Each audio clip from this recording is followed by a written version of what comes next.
elephant in the room, my green / teal hair.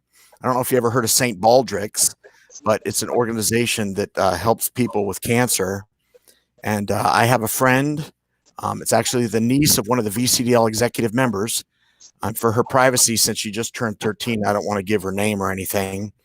But she was found to have a brain tumor, and her favorite color is teal. So many of us, even a board member of VCDL, myself, the girl's mom, the girl's aunt, and some friends have dyed their hair teal in her honor. And this Sunday we'll be shaving our heads bald. So that's the reason for the hair. Then I'd like to introduce Pat Webb, who is the VCDL board member. She's an executive member. She's the treasurer and secretary of VCDL and PAC treasurer too, I think, right? Yes. And then our brand new PAC chair, Cathy McNickle, who I've known for more than 15 years, since she's 29 years old. I don't want to say that. So welcome to you all. And this is going to be a meeting about the PAC and what the PAC's all about and everything else. And then stay tuned, because at the 8 o'clock hour, we're going to go ahead and have the regular VCDL membership meeting. This broadcast will actually stop for a minute, and then the new broadcast will start at 8 o'clock, just because we simulcast to Facebook page and YouTube. So please share this out to if you're watching us now, please share this out to your contacts, post it in your other groups where people need to know what's up with the VCDL and the VCDL PAC. So ladies, take it away. Okay, great. Thank you, Ed. I'm going to double down on Ed's comments about St. Baldrick's. For many years, my husband shaved his head. Kind of similar story, knew somebody who had a child that had a brain tumor. And they continued on and shaved their heads for many, many years. And after you do it for 7 years, you become a knight of the bald table. So, Ed, if you do this for 7 years, that can be your title. And I will say, too, when my son had cancer, my husband shaved his head so that my son wouldn't feel so left out with no hair. And they both like not having that maintenance so much that they've kept it that way ever since. And that was 15 years ago, I think. I think that's probably how it started, I mean, sympathy from, if that's the story. But anyways, so I wanted to just introduce myself. Last time I was on the call for about 10 or 15 minutes prior to the VCDL meeting online. And I didn't really say too much about myself, but I am a native Virginian. I grew up in Fairfax County, and I moved out to Loudoun County about 23 years ago. I'm married. I have children. I work. I'm a gun rights activist. I think the last time we talked about the first thing I ever did that was that engaged in activism was the Million Man March, and that had led me through the past 20 years of just always been involved in 2A issues. And so since my home base is normally politics, I live in Loudoun County. I work with their committee. I work with the 10th District Committee. I've worked with the state. I've done, all kinds of processes. I ran the state convention one year. I have done fundraising. I've done all kinds of grassroots. And so I'm really happy to be back in my single issue territory. The politics is always going to be there, but this is my home base. And so I wanted to just let everybody know that over the years, it's something that you never lose. I'm a native Virginian. I'm tired of what's happening here. So let's get to what the PAC has been doing. I think everybody knows that VCDL is a state PAC.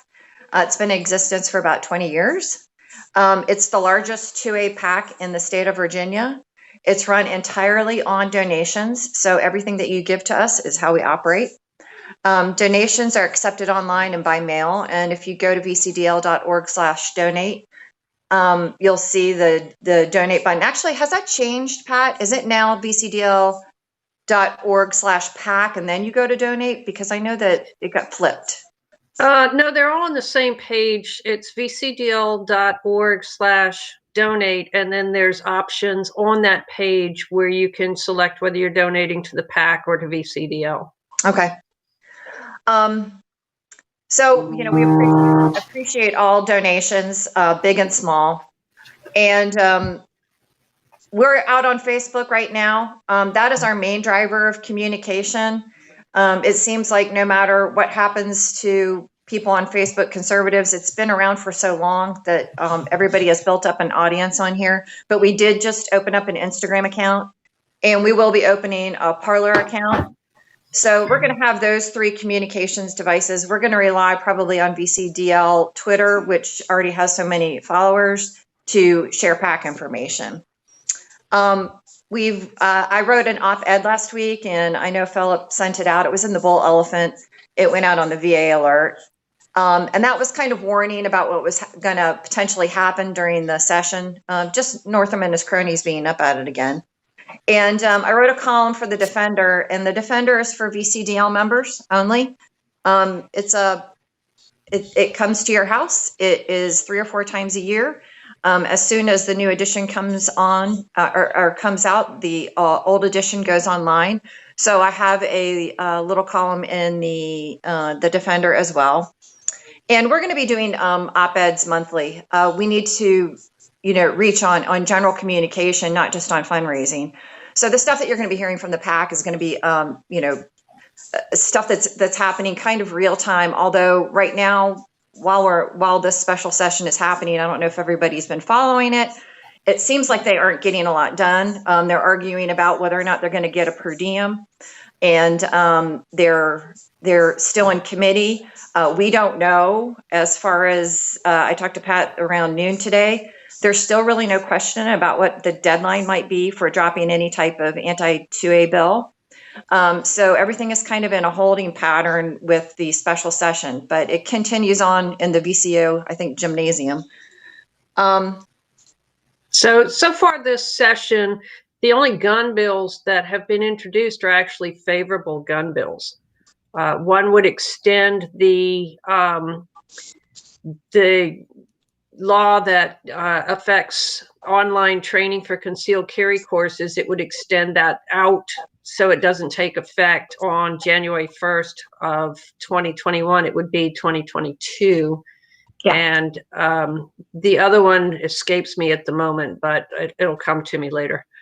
It's Glenn Davis's allowing concealed carry to carry on those local ordinance restrictions that they're implementing everywhere. Right. It would exempt concealed handgun permit holders from the local ordinance restrictions. Right. So, yeah. So those are the only 2 that I think VCDL has seen, and so I want to get on to fundraising because that's why we exist.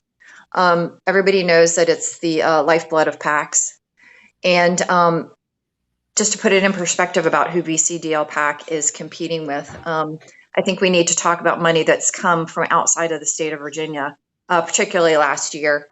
One of the big sites for Democrats was Act Blue. It was an online donation site. So a lot of the outside kind of political money came in, and they had very well-funded candidates, and they raised millions of dollars.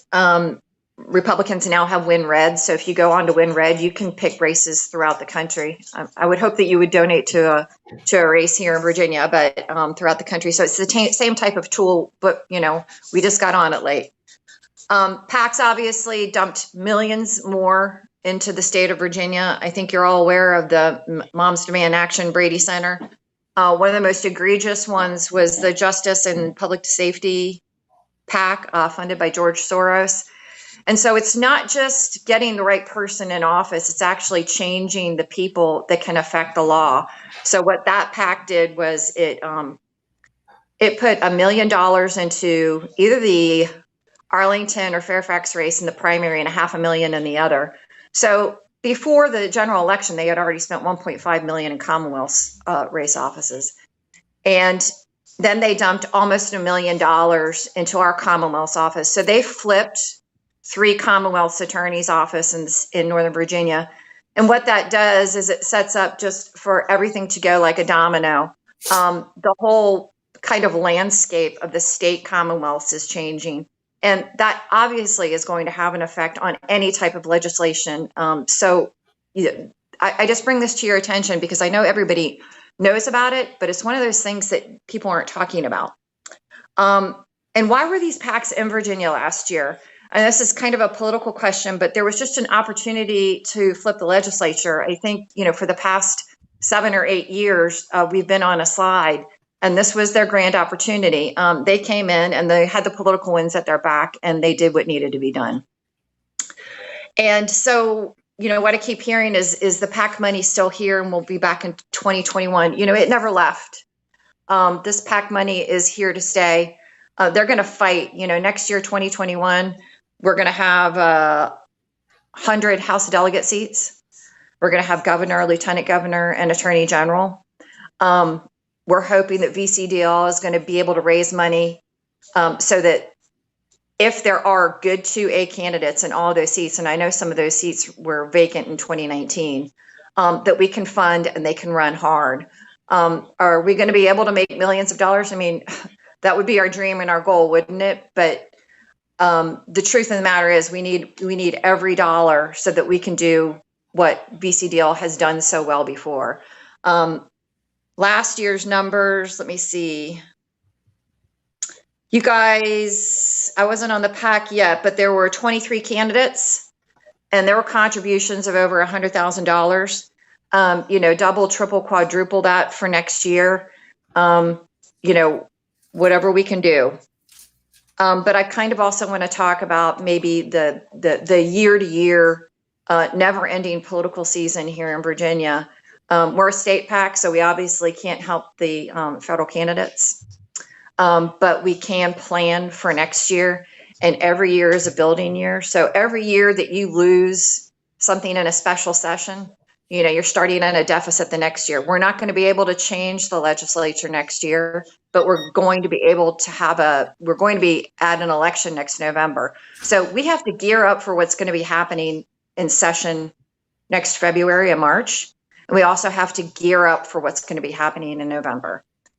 And in the interim, we need to focus on our local governments and get as many of them on board with that no new gun control resolution as possible. I mean, if we can make that look like the Second Amendment sanctuary wave that took the state last December, January, February, then it'll be just absolutely awesome and send a real message to the General Assembly that they better not mess with our rights.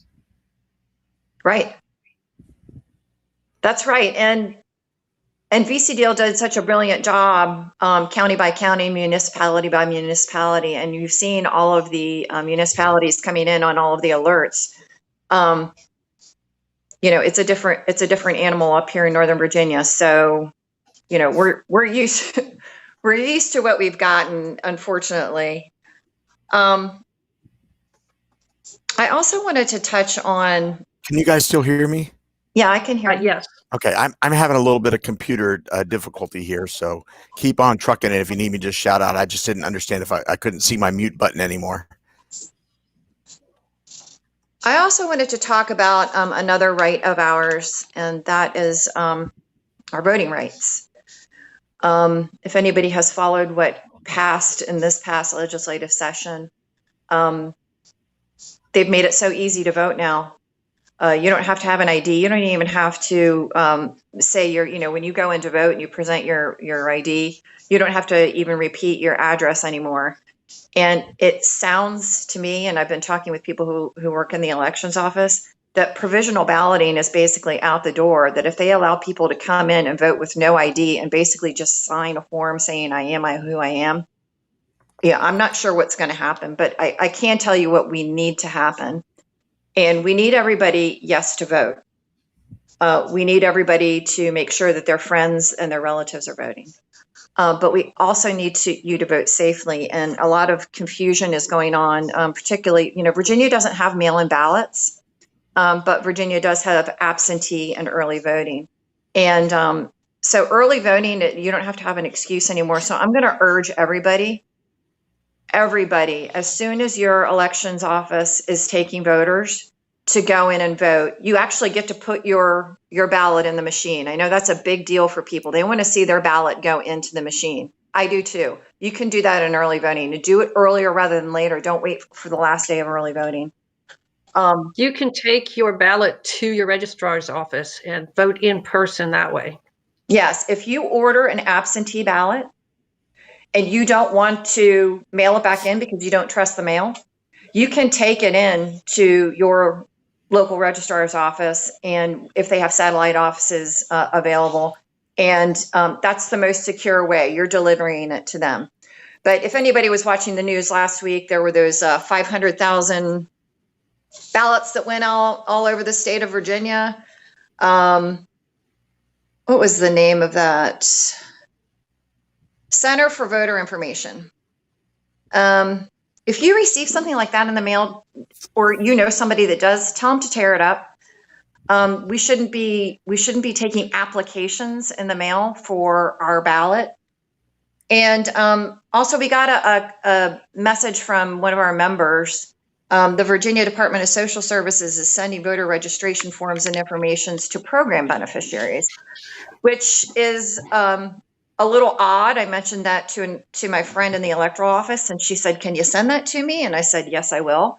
I'm not sure why services in the state of Virginia are checking in on your voting registration. So that's another curious thing. Don't rely on another state agency for your voting. Go straight to the state Board of Elections, and then go find your electoral office. So that's kind of my warning about that right. I mean, I'm going to tie it back to the Second Amendment, and they're both rights. We have to protect them both. The way that we get our 2A candidates into office is by voting and telling our friends to vote, and and making those inroads on voter registration. So that's why I'm making this emphasis on it, because last year in 2019, just in one Senate district here in Loudoun, where Gary Higgins was running, the difference between the Trump vote count and the vote count that he got was 30,000. 30,000 Trump voters didn't vote in the local elections in 2019. And I think everybody that's listening tonight, and I know I've talked with Pat and with Ed, there are gun guys out there, there are VCDL members out there that don't vote in local elections. They'll tell you in a quiet moment, but the realization that some people have that I've always just voted in a federal election. Okay, we've got to get these people out in 2021. If you get them out in 2020 and you're talking with them, you're more likely to get them out in 2021.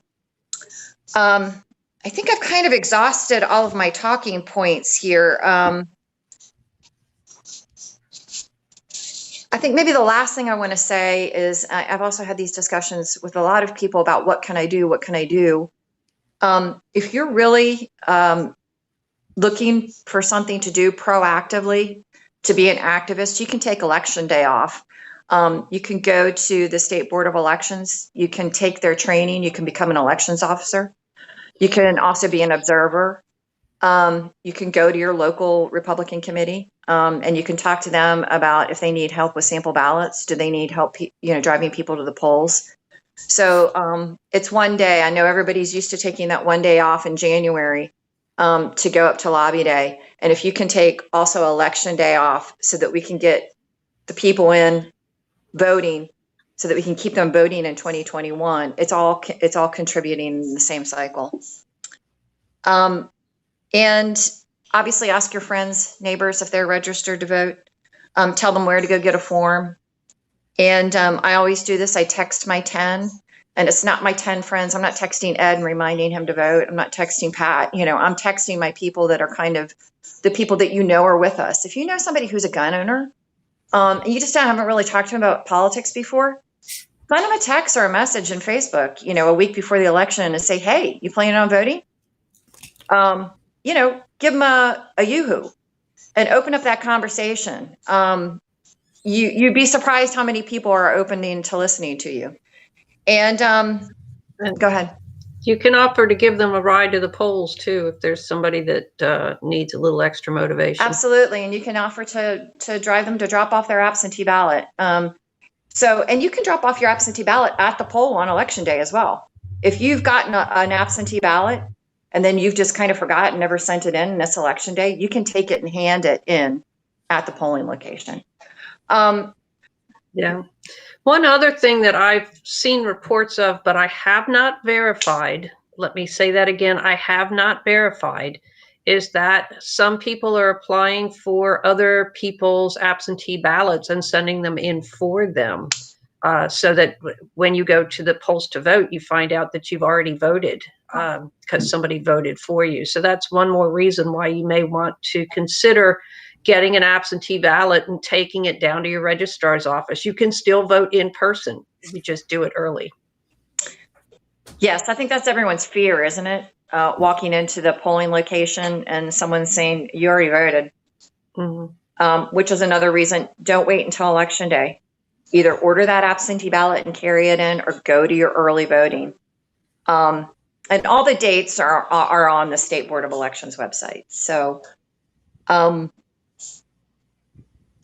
than asking everybody to make sure that their family and friends vote, telling you how important 2021 is, telling you about the cycle, how we never seem to get a break, telling you about how we need to use the motivation from something like Lobby Day and roll it into fundraising and activism and getting people to the polls. I don't know if people can ask questions or if we want to open that up, or do we want to? They can, but I think we're going to reserve that for another day because we're pushing our time. We're moving into the other thing. But I do want to just close by saying I'm really excited about Cathy coming on board as our chair.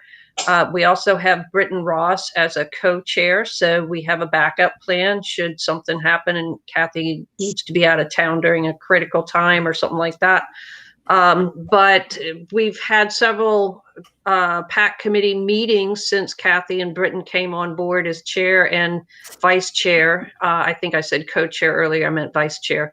But we have some fresh ideas coming in and a lot of enthusiasm and some good plans working on strategies for the future. So thank you, Cathy, for stepping up, and thanks to all the people that are participating in the PAC, and especially thanks to all of you supporters out there, because it's your donations that enable us to fight for your rights. So that is the biggest thank you that I have.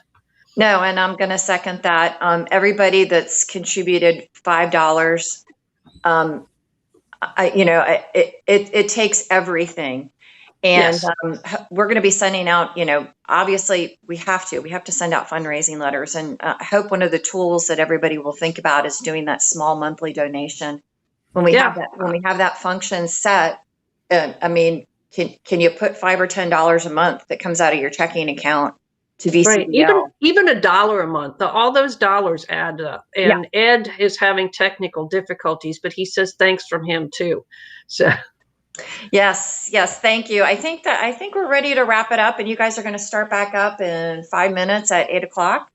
And yes, hopefully that'll give Ed time to clear up those technical difficulties. His screen just totally froze up, and he's afraid to touch anything or he'll cut us off. So okay. Well, thank you, Pat, for joining me, and thank you for all of your guidance. I mean, it's been really awesome talking to people that have been doing this for so many years and their perspective. And while I've always been, a friend of VCDL, to be involved with the PAC is just really kind of a dream come true. So I'm really looking forward to it. So with that, I will bid adieu and say good night. And I'll see you guys back at 8 o'clock, right?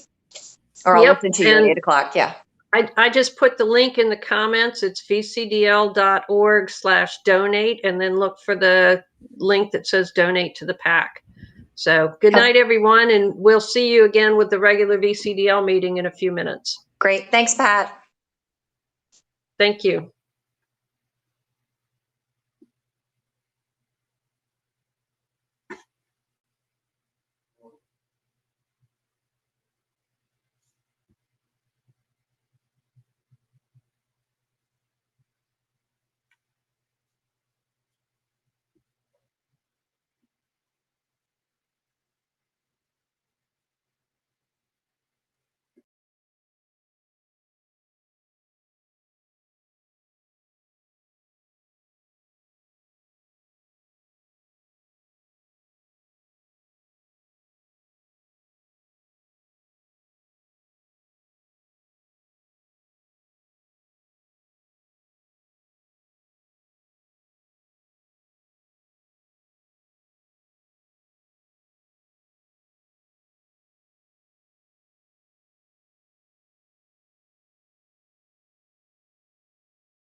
You've reached Philip Van Cleve. Please leave a message and I'll...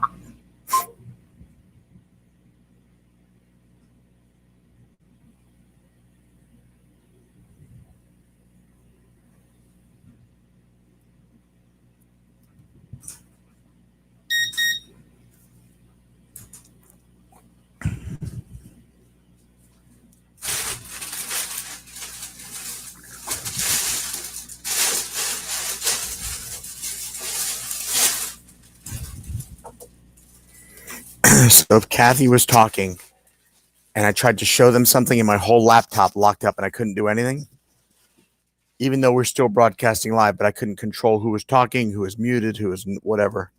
So freaking stressful.